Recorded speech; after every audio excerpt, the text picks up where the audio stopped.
something going on here that we're not privy to, okay?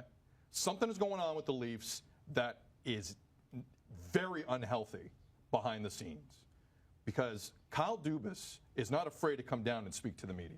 We've seen it numerous times this year where Kyle will just pop up at the practice facility and hold court for like 15 minutes with the press, and I give him credit for that because not a lot of GMs do that.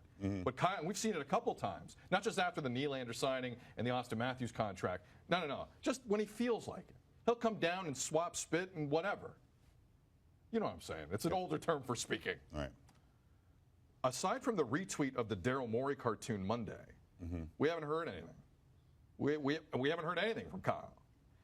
And that's the cartoon I'm talking. We talked about it earlier this week.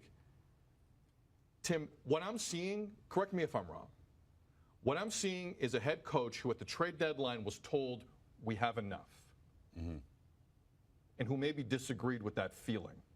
Yeah, that's what I'm reading into and this. now that we're here, he is having a go. There is no other way to read this. If you're any GM in hockey and your coach is talking this way, you lose your mind.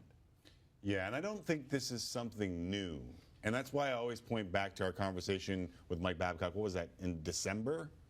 I feel like right before the holidays. December, I feel like you go to this after you have exhausted everything else. Because I heard Doug McLean, Hockey Central at noon, he was rather animated while talking about this and said, coaches shouldn't do this. They should do this behind closed doors. Well, what if you've done this behind closed doors and it didn't work and haven't gotten to where you want to go?